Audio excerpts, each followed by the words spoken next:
Hi everyone, and welcome to the bench. Well, today I'm going to tie you up a sculpin pattern. As fish get larger, they tend to key on sculpins because they are such a large food item. Make sure you have these materials ready before you tie this fly. For the hook, we're going to use a size 4 4x long streamer. We'll use some 3/0 light done thread to tie with. We'll use some white marabou for the tail, some ginger white chenille for the body, some copper wire for the ribbing. For the back, we'll use some thin ginger rabbit zonker strips, some dark deer hair for the collar, and some white and tan sculpin wool for the head. I'm going to start the fly off by taking a white marabou feather, and I'm just going to take the tips. I've actually cut the tips off it, and I'm going to measure it up about the length of the hook and tie it in for the tail.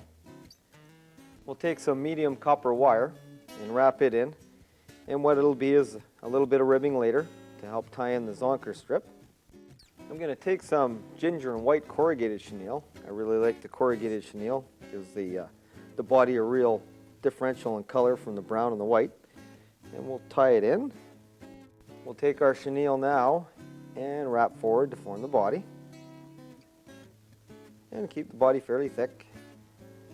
Now I've taken a zonker strip. I like the thin brown zonker strip. We're going to lay it on our body and just extend the tail so they're about even, both tails. And we're going to lay the zonker strip onto our chenille body, take our copper rib and wrap it tight around. And just pull it nice and tight on there. Pull back some more of our rabbit hair and keep progressing up, tying in a nice rib body and our zonker strip. I've taken some deer hair and stacked it, and I've got a little darker deer hair. And I'm going to go down about a third of the hook and just tie this deer hair and form a little collar.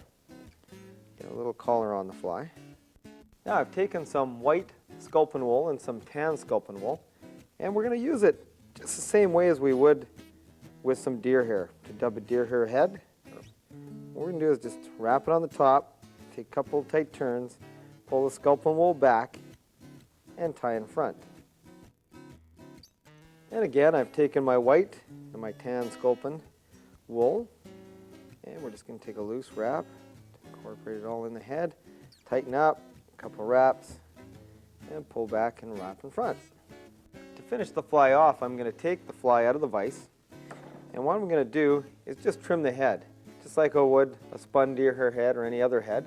Got all this extra wool, and we're just going to take a large pair of scissors and start cutting and trimming the head.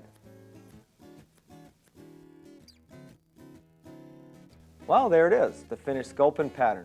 I really like to use this pattern through the spring and the fall, and even in the winter when I happen to get out, because those sculpins are readily available to the big fish. Give it a try, it's going to work well for you.